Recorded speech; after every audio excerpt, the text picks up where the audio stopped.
not by accident, but by design.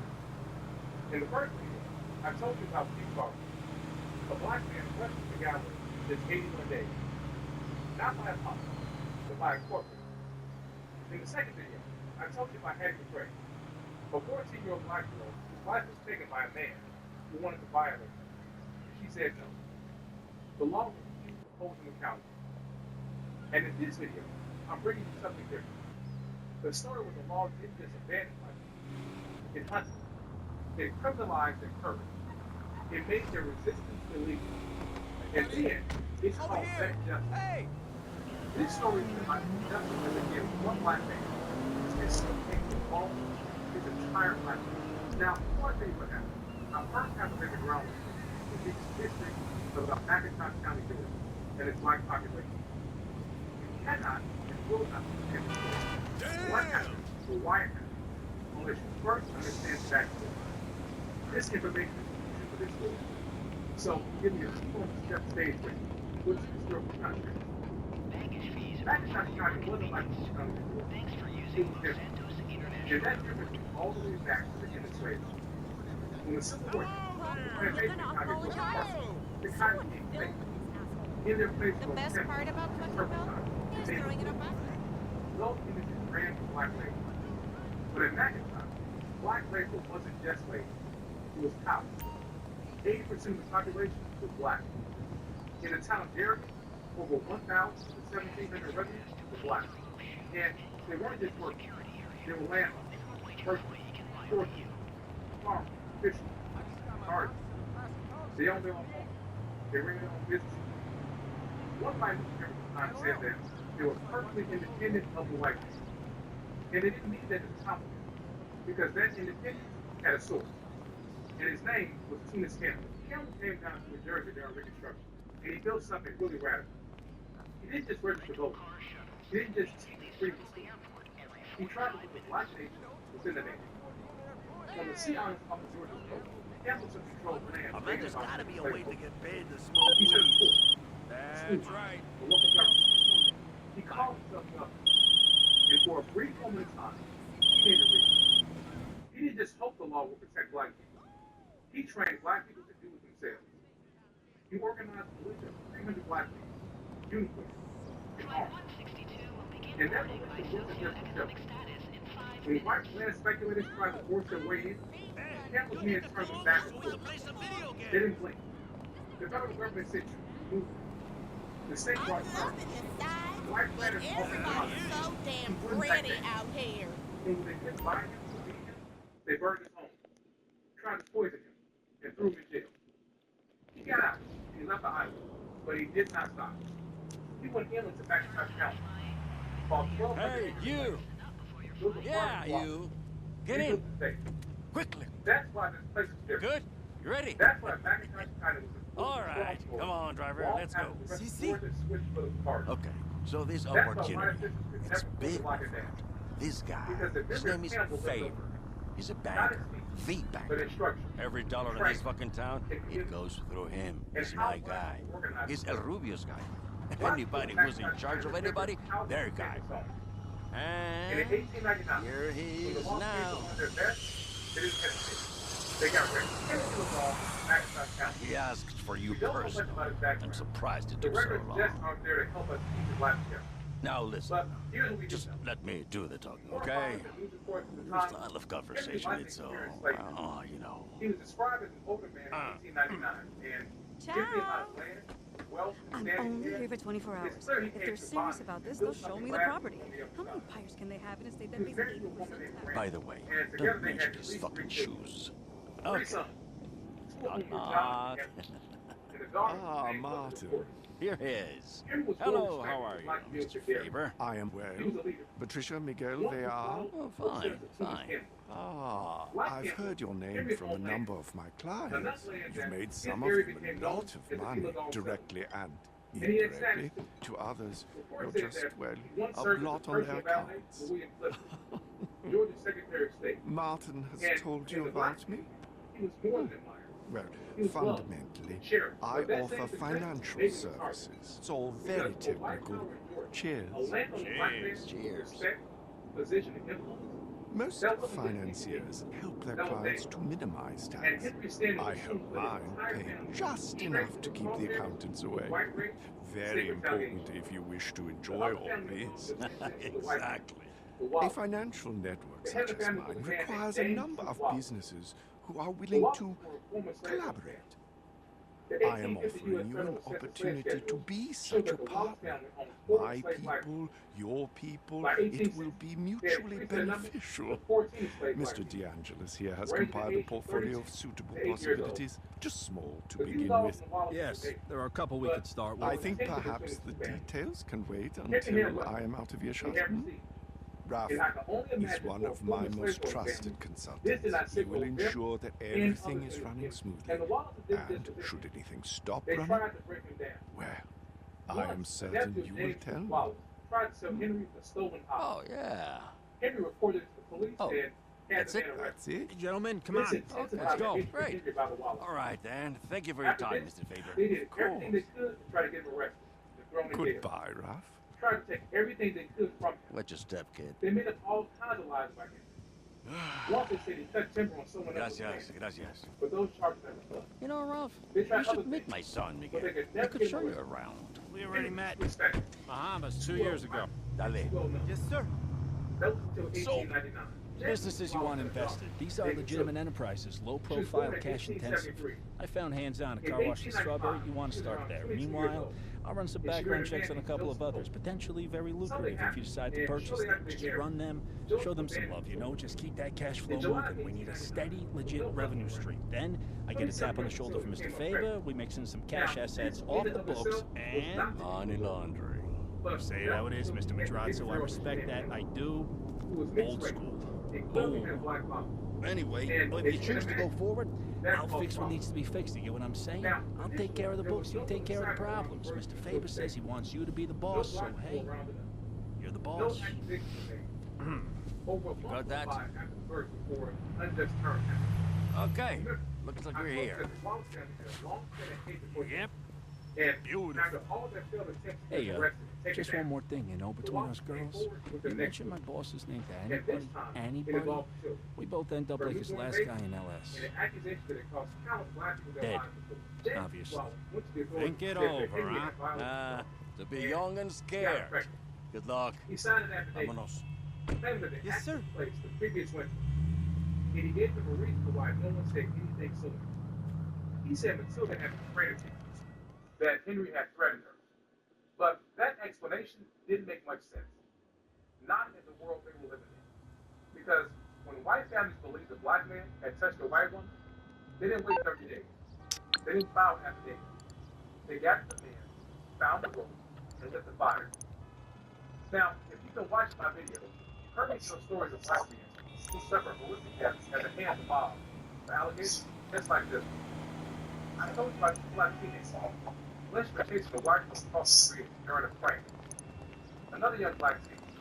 Lynch just was given a white girl who worked with the Christian Star. So, you have to ask yourself, what's the logic? What fear would the Wallace family have had about reporting the truth to the authorities? About reporting the crime, the white community routinely answered with a rope. Often within hours of the accusation. When Henry found out what had been reported about him, he knew that his life and his family lives would be taken without a moment's notice. That the rope or the fire would be his next key. And he didn't want that. Not for himself. Not for his wife, and not for his children. So he did something that made him crazy. Henry turned himself in. Hey, what's up? He wanted to avoid No problem, it's on its way. avoid the mob. He knew they were coming. And he hoped by turning himself in, he'd avoid them and their brutality. But even that choice, turning himself in, that wasn't safe. Because that man, the jailhouse didn't need protection. It meant waiting for the mob, come to the front door with the sheriff's key already in hand. So Henry wasn't just trying to save himself. He was buying time.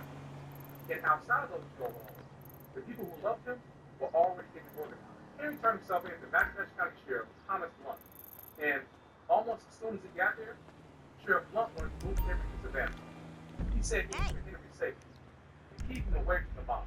I'm But having an black okay vacation. Hungarians were not Can't happy smoke and anywhere. did not believe that for one second. Yeah, I've seen this scenario play out too many times People before. are obsessed with A it. black man who said There you is did. an idiot and a Hey, you got hands on? Yes, come see the place. Got a single shot in the environment. Remember I told you earlier that it was a black man that believed in self-defense? Well, Henry's son sprang to action. They knew the mom Hola, for their who father. is this?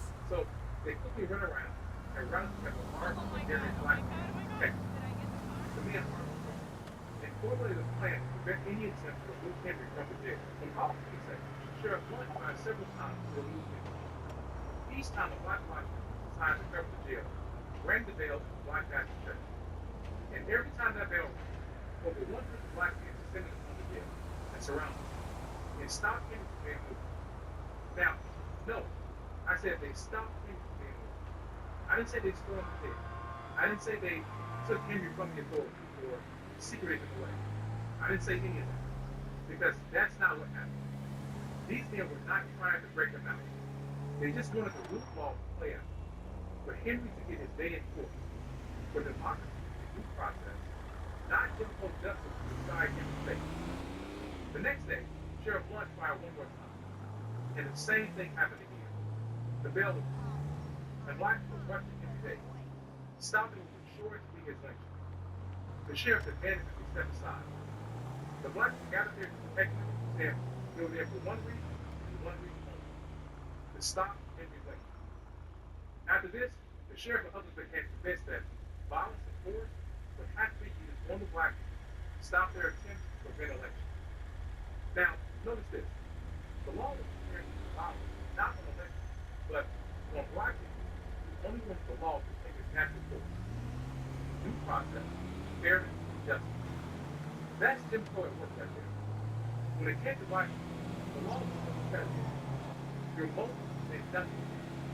The sheriff could have asked those black people to stay in health to protect him. But that's not what he did. Black people stand up for themselves that had to be dealt with. That had to be put down. And it had to be put down the strongest, violent. I need to pause this for a second. Because what I'm telling you wasn't just about him. It wasn't just about stopping him. No. It was much bigger than that. In Georgia, between 1880 and 1898, there were at least 138 documented lynchings. And in the spring and summer of 1899, racial violence was exploded. At least 19 black people were killed. And that's just the ones that count. Many more people terrorized the white counties. A white vigilante group that traveled the state beating and driving black people off their land. It was open season. And before Henry was ever accused, black people in Darien already knew what happened when the mob got his hands on the black people. Just a few months earlier, that happened to a black man named Sam Holt. I'm not going to be through right now because I'm planning to come back to it. But here's the key. Sam Holt was a black mob in Wayne County, Georgia. He defended himself after his boss, the white man, attacked him with a dispute over his pay. All about the type of attack, Sam fled. And almost immediately, the newspaper said the mob began spreading lies. They said Sam had violated his boss's wife. Said he attacked her infant son. None of that was true, but it didn't matter. Sam was hunted, captured, and lynched by the crowd of over 2,000 people. But not just lynched, he was tortured and burned alive. The crowd was his body cast around for 2 years. Special trains were run just to bring people in to watch the lynching. Now, this was not justice. This was a public ritual. And the black people of Darien knew they had just seen it. That's why they fought so hard. They weren't just defending Henry. They were trying to stop that kind of horror from happening again, right there in their own town. To a black man they loved, a black man they cared. The black population of Darien came out to prevent Henry. But that was awful, severely. Because what happened next shows just how far local power is willing to go to use the law to punish black people trying to stop the law from being broken. After Sheriff Blunt was stopped with Henry, he and Town quickly realized they were powerless to do. The county had no militia, no structured way to respond. So Blunt and the mayor wired Georgia Governor Allen Campbell and requested that he send troops immediately. Now, it's important to understand who Campbell was. He was a former Confederate officer, a man who had fought to preserve slavery. And just a few months earlier, he had personally offered more than $1,000 to capture Sam Holt. Cameron made no secret of it. He believed Lincoln was legitimate and control what he called black criminality. He didn't see black people as area as protectors. He saw them as a threat, and he was ready to upon receiving the threat from Governor Cameron was quickly ordered 200 troops and he shipped to Savannah, Missouri, about 60 miles away. They were put on an express train just 2 hours later. But this was flying on a series of black protectors. The train conductors pushed the engine to its limit.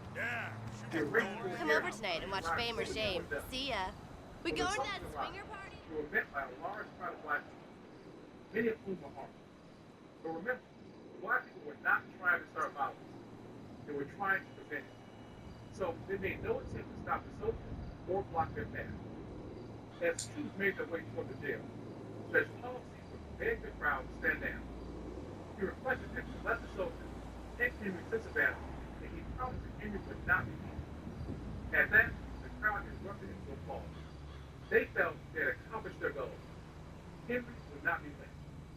The troops, the sheriff, and the city leader, they took Henry from the jail to the train without incident.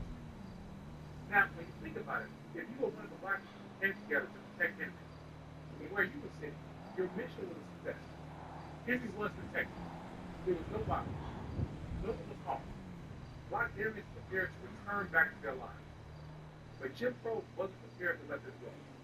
He required a pound of flesh, a tribute paid to injustice and racism, a sacrifice for the ultimate brutality of mob rule. And that's exactly what happened. Because this was not over. Not by a long shot. The real offense wasn't violence. The real offense was unity. And not that they threatened violence, but that they didn't need to. That they stood together. Armed, organized, unafraid. The black people had defended their homes and won. That was something Jim Crow did not forget. So what came next wasn't about justice. It was about punishment. These black people had to pay. Jim Crow was going to show them just how much he admired and rewarded black solidarity. Almost as soon as the black crowd dispersed, city leaders began planning how to enact their punishment for violence in social and racial order. The following day, after Henry was removed, the sheriff had 35 black people arrested. He called them rioters. But that was not the end, only the beginning. There was another plan being set in place. One to deal with the Ulazal, one to fraud. On August 25th, Mayor claimed to deputize a posse of men. Two of those men, Robert Townsend and Octavius Hopkins, were sent to arrest Henry's sons. John and Hillary were inciting a riot. Along with several others, they arrived at Ulazal's home around 3 o'clock in the morning. Now, I want to pause here, because depending on what source you're looking at, you might hear different versions of what happened. Some newspaper reports said that white men were just doing their duty when they were attacked. But the Georgia Supreme Court will let it review this case, and what they described was something very different. According to the court, Townsend and Hopkins had no warrant, and they weren't properly deputized. They were, in the court's own words, just private citizens, armed, showing up at a black family's home in the middle of the night. John asked if they had a warrant. The men said no, and they demanded that John and Hillary come with them. He told them that he turned himself in later that morning on the 11 o'clock train to Derry. They refused. Words were exchanged. John eventually agreed to go with the men and was going to put on some clothes. But apparently Townsend didn't hear this and forced his way into the house. John heard Townsend say that he had taken one life today and didn't mind taking the house. Parents were excited. John quickly grabbed his weapon. When he turned around, he saw Townsend wasn't for him, with his weapon pointed in John's direction. John fired. Townsend was ready to be killed. After this, Sheriff once again wired Governor Cameron. He told him the situation was critical, that he needed troops in the Darien and Wilmington. The next day, They go home at 5, 6 o'clock. Black Darien and seen Because they go home to their family. sticking together and protecting yourself Being only a works country on singer, the if other you are side a plays like singer main in country rule. music, you're a man, Not if you are not married, Country music we are singing about we are old.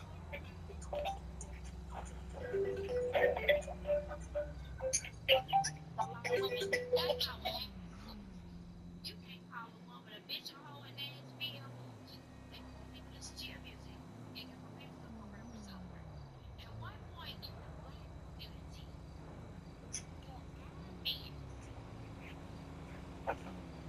real homes. To really step up for black women and bring equality.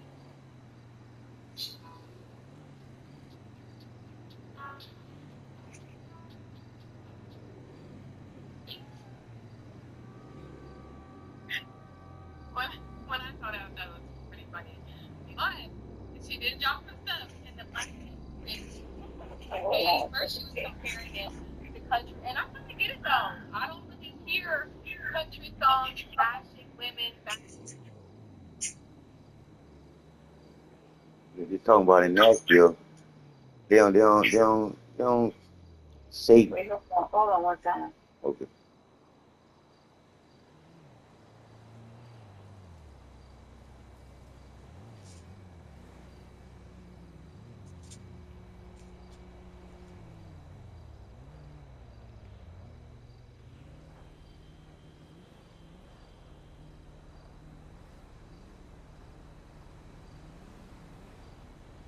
Black community and encourage every black resident not to inflame tension. The circuit of calling for black residents to obey the law, respect the militia, and help restore peace. After the circular went out, many of the accused rioters turned themselves over in the next 2 days. 58 immediate and 5 women were jailed. Not for attacking anyone, not for committing any crime, but for trying to protect Henry from being lynched. So far, we've seen 2 movements of Jim Crow law in effect here. We've seen how he reacted when black people banded together to protect their own. We've seen his backlash. And now we're going to see how he ensures that black people never dare to stand up to them again. Because now it was time to prosecute. Judge Seabrook quickly convened a special session in court on August 27th to deal with what they were calling the black riot. The first July riot was tried on September 1st. There were 12 witnesses to the prosecution, and none were defense. Sheriff Blunt testified that they were deterred to move the crowd to violent events. But he never said he was justice. The defense argued for all jury death. What you're saying makes for what? I forgot. It was something dealing with. Damn, I forgot. Yeah, there's so much shit going on. R. Kelly is in the news now. They trying to kill him in jail. Huh? I know what you think that's about. What I think that's about? Yeah. I told you. R. Kelly would not give up his masters. But I know you had told me that. Yeah, R. Kelly would not give up the masters, man. That's the only reason why he in jail. No, you had told me. Okay. All right, I'm going to sleep. All right.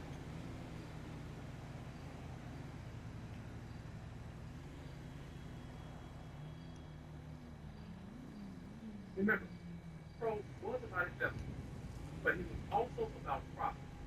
And it didn't serve him to send every black person in town to prison. These black people worked in his fields, worked in his home, cooked his food, cared for his children. He needed them. And they couldn't serve him if they were all dead. He had already accomplished his goal. He sent his message that if this is what happens, step out of line. And while he didn't like brutality, he loved fear even more. Because fear taking over the entire black population was a more powerful motivator than locking up the entire workforce. Those unjust trials took care of the so-called rioters. Then it was time for the deal with all. Remember, Henry had been charged with violating Matilda Hope getting her pregnant. And his 2 sons, John and Edward, had been charged with inciting a riot for wounding one white man and taking the life of another. Henry's wife and daughter had also been charged. Henry was the trial first. We don't know exactly what was said or presented to the all-white, all-male jury, but we do know the outcome. The jury was unable to reach a verdict. 7 went to conviction, 5 went to acquittal. A mistrial was declared. Henry was tried a second time, and this time he was acquitted. Yeah. For his sons, John and Edward. They were granted a change of venue, and their trials were moved to Effingham County. They were convicted of taking Robert Townley's life and sent to prison for life. Henry's wife, Matilda, and his daughter, they were found not guilty. But that wasn't the end of John and Edward's case. Remember I told you that the Georgia Supreme Court reviewed what happened. That's because John appealed his conviction. The 2 men who came to arrest the brothers were never officially sworn in as officers. And the court said they were simply private citizens. and could not legally make arrests in someone's home. John was granted the trial, but at the second trial, he was found guilty again. As for Edward, some records say he was granted a new trial and later released, but I couldn't find any records to confirm that. What we did find were Georgia State prison record books showing both brothers being involved in it, and later another record showing just John being in prison. Before I close, I want to say this. Sometimes this work is difficult. It comes with challenges, and it requires me to wear both of my hats. The historian's hat, the lawyer's hat. As a historian, I rely on what's been written, the books, the news reports. But as a lawyer and a law professor, I'm trained to interrogate the evidence, to question the record, to ask, who said this? Under what authority? And does the law agree? And that's exactly what I had to do here, because it wasn't the historical research that gave the clearest account of what happened at the Dealer Law Home. It was legal research. It was the Georgia Supreme Court opinion. And I found that opinion in a few hours before I sat down to record the video. And I had to stop it, had to read it, had to understand it, because I knew I had to get this right. The people who talk about these stories, they deserve that. They deserve the truth. They deserve accuracy. They deserve to actually tell what happened to them with care, with honesty, and with respect. And that's what I try to do every single time. We don't know what happened to Henry D. LeBlanc. After the trial, he simply disappears from the record. We don't know where he went or how the rest of his life unfolded. His son, John Edward, as far as we can tell, died in prison, on a chain gang, doing forced labor. And the land, the wealth, and the community that they helped to build, we don't know what became of it. All we know is the injustice. That's what the record captures. That's what survived. The system erased the rest, erased the people, the legacy, the story. And that's why we have to tell them that. Some have referred to what happened in Darien in 1899 as insurrection. I don't call it that. And neither should you. I like to think of it as a time when black people said no. Not today. You can't have this man today. Not him. Not this father. Not this neighbor. Not this leader. Not this man our children look up to. Not him. You can't take his life. You can't destroy what you built. You can't do to him what you did to all of us. What you got away with. It was a black community coming together to say, we know you won't protect us, so we will protect us. We will stop you from dragging him. Thank you. Fuck. For the fire. We will stop you. And we Fuck won't use guy, violence. no fucking way. Just our collective, our solidarity. That's what guy was when But people getting here's lynched the problem with and that. having picnics and Black shit. solidarity was not Dumbass. matched against injustice. Fucking stupid. Black people had a rock, and injustice had a cannon. During those times, victory was rarely a word used by black people, because Jim Crow would always snatch the strength out of the victory, out of the pride, out of the celebration. Not because he was stronger. Black people outnumber whites in McIntosh County. But Jim Crow had the law. He had institutions. He had power. And because of that, it meant if you were black, you were going to suffer. All of it started with a false accusation, a lie. And because the law never protected black people from mob violence, black people had to protect themselves. And that caused more suffering. Because now the law was weaponized against black people. Can you see the irony here?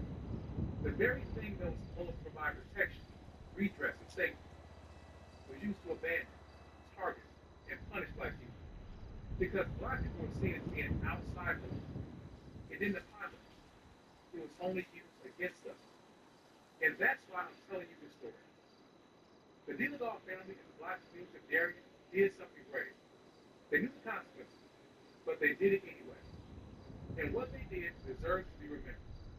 It was the law that enslaved Henry and his family. They kept him in bondage, in chains, in subjugation.